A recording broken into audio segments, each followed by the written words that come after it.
Di sini aku bakal bahas gimana caranya kalian bisa jualan produk digital atau produk apapun itu tanpa branding, produk digital sih, produk digital tanpa branding versus yang pakai branding.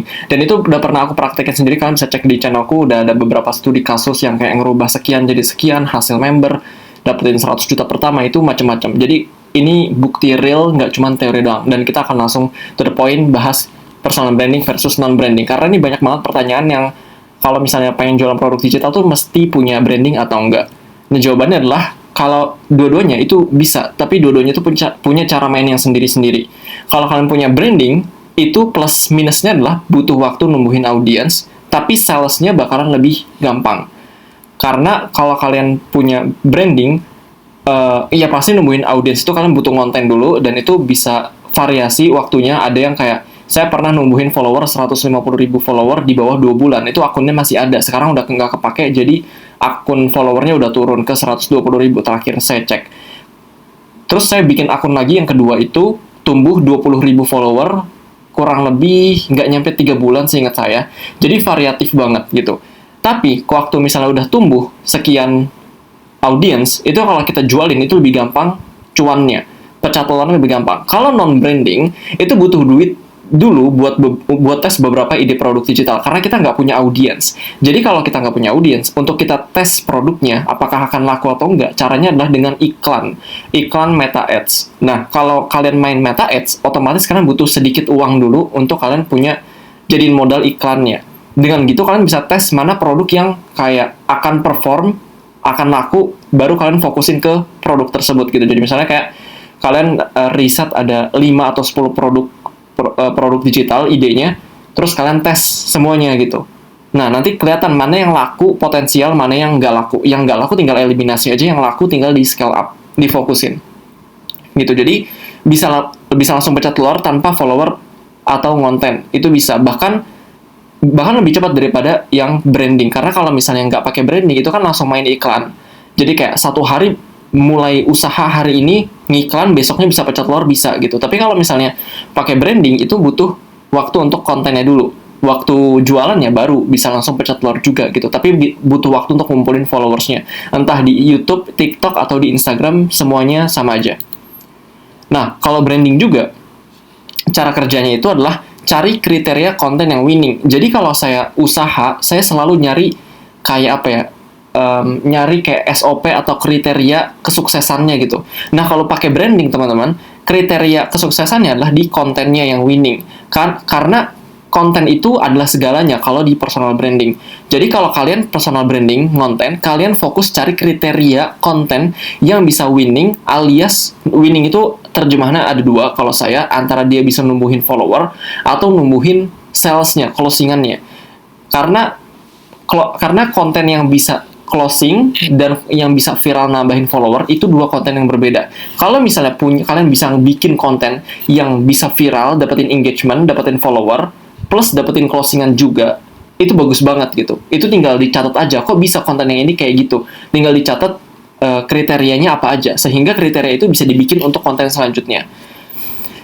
Tapi biasanya kalau saya pribadi, konten yang numbuhin follower dan yang jualan itu dua konten yang berbeda. Kalau konten yang follower itu kriterianya kayak gini, kontennya harus ada kayak gini, hooknya kayak gini, ceritanya kayak gini, harus relate segala macam. Tapi kalau yang khusus untuk jualan, kontennya itu ada promonya, terus ada soft sellingnya, storytellingnya, terus ada testimonialnya gitu, ada studi kasusnya kayak gitu.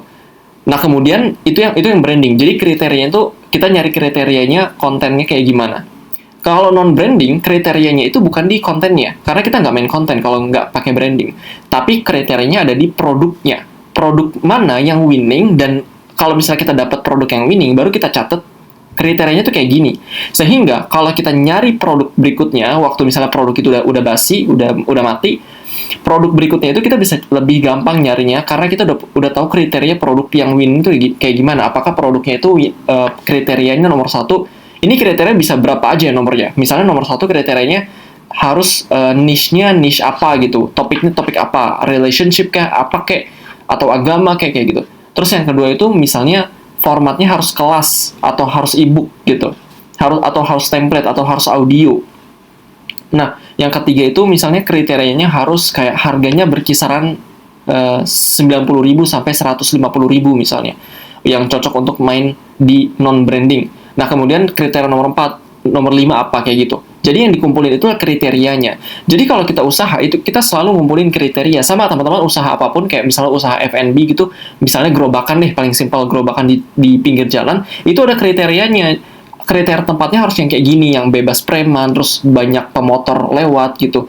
Terus tempatnya nggak banyak polusinya, biar bersih, terus tempatnya, terus gerobaknya harus yang kayak gimana. Nah, itu kan kriteria semua. Dengan kriteria itu jadi baku, sehingga kalau teman-teman buka cabang pakai gerobak kedua di tempat lain, itu kriterianya udah ada semua, tempatnya harus begini, begini, begini, gerobaknya harus kayak gini, gitu. Jadi nggak ngasal, kayak gitu. Dengan gitu, akhirnya tempat gerobak itu jadi winning lagi, gitu. Jadi kita punya kriterianya. Jadi kalau branding, kriterianya itu fokusnya ada di konten. Kalau di non-branding, kriterianya itu produk yang winningnya, gitu. Jadi kalau teman-teman udah dapetin produk atau konten yang winning, silakan catat apa yang bikin dia winning, kayak gitu.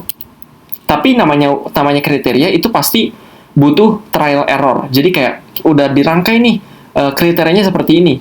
Nah, itu teman-teman cobain. Kayak misalnya kriteria produknya udah dapet nih, harusnya kayak gini produknya. Nah, coba bikin produk lain tapi pakai kriteria itu. Nah, abis itu coba lagi jualin. Apakah hasilnya sama atau enggak? Kalau hasilnya sama, mungkin kriterianya ada yang kurang, ada yang bisa ditambah atau ada yang bisa diganti, kayak gitu. Nah, kemudian ini adalah contoh aja, ini bukan apa ya, bukan punya saya pribadi kriterianya, tapi ini saya contohin aja. Kalau kita bikin kriteria, contohnya lah kalau kriteria konten itu kayak gini. Misalnya kontennya itu harus relate atau harus kena dengan masalah banyak orang saat ini. Misalnya banyak orang saat ini masalahnya di pinjol misalnya. Nah, itu harus relate gitu. Soal dengan POV orang-orang yang terjerat pinjol. Nah, kemudian yang kedua adalah to the point. Yang ketiga adalah harus daging banget atau menghibur banget. Yang kelima itu adalah yang keempat itu mudah dicerna atau dipraktekin. Itu contoh contoh mencatat kriteria konten gitu. Jadi tapi ini contoh kasar aja ya teman-teman, demi video edukasi YouTube ini gitu. Jadi cara saya pribadi pun kayak gini, untuk saya bikin SOP kriteria biar saya bisa improve terus kontennya dan juga produk saya sendiri gitu. Jadi bikin kriteria. Nah, kalau yang kriteria produk digital yang non branding, contohnya adalah niche-nya harus masalah keuangan orang Indonesia yang paling populer gitu. Misalnya kayak pinjol, terus ada apa namanya gadai, atau misalnya kayak hutang riba, atau ada apa side hustle misalnya, atau affiliate, atau main AI gitu untuk cuan kayak gitu. Nah, itu niche masalah keuangan orang Indonesia semua gitu intinya. Nah, jadinya karena kita melihat kalau misalnya orang Indonesia tuh masalah paling besar tuh di keuangan, di finansial kita. Itu masalah yang paling ini banget, paling apa ya, burning banget, paling membakar kita banget gitu, dibandingkan dengan masalah lain, masalah romansa, masalah kesehatan, masalah rumah tangga kayak gitu-gitu. Itu juga penting sih, tapi masalah keuangan itu salah satu yang paling penting juga. Jadinya nggak apa-apa gitu. Jadi kita kedepannya kita cuma mainan di niche yang masalah keuangan doang gitu. Kita nggak mainin di relationship gitu. Itu contoh aja. Boleh main relationship, boleh. Ini kan kriteria kalian masing-masing. Jadi kayak ibaratnya SOP kalian masing-masing. Kalian yang desain, terserah kalian. Nah, kemudian yang kedua itu misalnya nggak cuma teori hasil ChatGPT doang gitu. Mungkin kalau ChatGPT doang ya semua orang jadinya tahu dan jadi skeptis gitu untuk beli. Kemudian yang ketiga adalah ada hasil studi kasus real, bukan cuma teori. Itu sama ya, biar orang tuh nggak cuma nganggap itu sebagai teori hasil AI doang. Yang keempat ada after sale service. Pastinya kalau misalnya kalian produknya ada after sale service itu lebih bagus lagi. Yang kelima itu produk wajib pakai bahasa yang mudah buat market Indo. Jadi apa ya, kita nggak ngajarin hal yang sangat sulit, yang complicated. Misalnya kayak gimana cara bikin robot algoritma trading scalping misalnya gitu. Ya itu banyak sih orang yang ngerti apa artinya robot trading otomatis, tapi takutnya kalau kebanyakan menggunakan istilah, takutnya banyak yang nggak ngerti. Kalau kita ngomongnya kayak cara trading otomatis pakai mesin ini, itu kan lebih gampang dicerna gitu. Itu contoh aja. Jadi pastiin teman-teman kalau bikin judul produk tuh yang orang tuh kalau denger itu langsung ngerti itu apa gitu. Jangan yang terlalu canggih, kalkulator, misalnya kalkulator apa namanya, basal metabolic rate misalnya, itu untuk menghitung apa badan ideal kita kalau nggak salah. Tapi kan itu bahasa yang sangat teknis banget yang orang tuh nggak ngerti apa itu basal metabolic rate. Jadi bilang aja kalkulator menghitung badan ideal Anda gitu. Itu kan lebih gampang dicerna kayak gitu. Nah, kemudian yang terakhir ada transformasi spesifik dengan panduan produk tersebut gitu. Jadi produknya tuh nggak cuma ngambang ngajarin apa, orang tuh nggak ngerti, tapi transformasinya harus jelas. Kalau pakai produk itu, baca produk itu jadinya kenapa kayak gitu. Nah, tapi kalian tuh harus tahu branding itu umur produknya lebih panjang, tapi mesti konsisten konten. Jadi itu enaknya juga. Tapi kalau yang non-branding, umur produknya pendek. Pendek itu dalam artinya cuma hitungan minggu, itu mati biasanya. Mati itu dalam artinya kalau teman-teman iklanin, nanti lama-lama iklannya tuh boncos, ruasnya tuh makin kecil. Dan akhirnya boncos gitu. Walaupun udah di otak-atik iklannya gimana pun, boncos gitu. Karena ya itu, nggak ada brandingnya. Jadi hit and run istilahnya. Jadi kalau udah kayak gitu, mesti cepet-cepet cari ide produk selanjutnya. Pakai yang kriteria tadi gitu. Jadi itu terus-terusan, tapi enaknya adalah nggak pakai capek konten, tapi capeknya nyari produknya. Kalau teman-teman yang branding, capeknya itu ada di kontennya. Ya, dua-duanya capek, namanya juga usaha, nggak ada yang nggak capek gitu. Semuanya ada capeknya masing-masing, kayak gitu. Nah, kita akan kasih contoh teman-teman. Misalnya saya pakai Gemini, karena Gemini tadi saya udah tes lebih menarik jawabannya daripada ChatGPT. Jadi saya tadi cuma kopas aja pertanyaan saya, bikinin 5 ide ebook dengan kriteria ini, kriteria yang tadi yang saya cantum di PPT, pakai ini doang. Tapi lagi-lagi ini cuma contoh kasar. Jadi kalian saya sarankan develop lagi kriterianya itu yang bagus kayak gimana gitu. Cuman ini saya cuma lempar kasar aja ke Gemini. Terus Gemini ngasih jawaban kayak gini. Nomor 1 ide ebooknya adalah operasi bersih pinjol. Strategi lunas utang tanpa gali lubang. Ini banyak ya yang punya masalah pinjol dan terjerat ya. Apalagi kayak banyak orang yang punya pinjol tuh gali lubang tutup lubang, kayak mereka punya akun yang banyak, jadi untuk ya tuh gali lubang tutup lubang gitu. Jadi bisa ini ini kita nggak ngasih saran apa ya, maksudnya kalau kalian cobain produk ini apakah akan winning, saya nggak tahu. Ini kan saya cuma kasih contoh kasarnya gitu. Yang penting teman-teman ngerti thought prosesnya, cara berpikirnya berurutan tuh mindsetnya kayak gimana, kayak gini gitu. Kemudian yang kedua adalah sandwich generation survival kit. Cara ngatur gaji biar nggak cuma numpang lewat buat sandwich generation. Terus yang ketiga, cuan dari kasur, panduan affiliate Shopee atau TikTok buat ibu rumah tangga. Kayak gitu. Terus ada juga cara beli rumah pertama tanpa bantuan orang tua. Ini menarik, tanpa KPR. Misalnya strategi perhitungan bikin rumah walau gaji di bawah 5 juta tanpa KPR, tanpa bantuan orang tua. Misalnya. Terus anti boncos lifestyle, sedih healing tetap hemat tanpa jadi miskin ya. Mungkin ini biasa aja kali ya. Gitu. Kalau nanti teman-teman seiring perjalanan waktu mainan produk digital, teman-teman akan ngerasain kayak ini topik yang kayaknya nggak akan laku deh. Yang ini akan laku deh. Nah, itu nanti teman-teman lama-lama akan punya feeling itu teman-teman seiring waktu. Nah, sekarang gue akan tunjukin beberapa perbedaan kalau misalnya testing produk buat branding versus yang non-branding. Kalau yang branding, kalian tuh bisa testing ide produk secara gratis ke audiens sendiri, karena udah punya audiens, udah sabar konten sampai punya audiens, kalian punya privilege untuk testing ide produk itu ke audiens sendiri, jadi gratis gitu. Bisa tanya di Instastory, ajak di grup WhatsApp, kalian bisa DM langsung ngobrol, atau di channel Instagram itu bisa. Kalian mau langsung open PO atau open waiting list, atau tanya-tanya dulu ke riset ke audiens, kalau misalnya saya punya produk ini, mau nggak baca atau beli gitu, mau join nggak, atau bisa langsung bikin produknya terus kasih harga murah dulu buat awal-awal, siapa tahu buat ngetes ombak gitu. Nah, kalau yang non-branding, kalian tuh harus pakai meta ads karena kalian nggak punya basis audience, jadi kalian nggak punya traffic, jadi udah pasti pakai meta ads langsung. Nah, makanya itu meta ads, makanya non-branding itu butuh duit sedikit di awal untuk testing produk. Nah, testing 5-20 ide produk di meta ads dengan objektifnya sales, ini salah satu cara settingnya ya, saya kasih idenya. Dengan objektifnya sales, settingnya CBO, satu campaign, ada 2 adset, bukan satu, maksudnya per satu campaign, ada kasih aja 2 adset, per satu adset dikasih masing-masing foto atau video berbeda. Oke? Jadi satu adset, satu foto atau video, tapi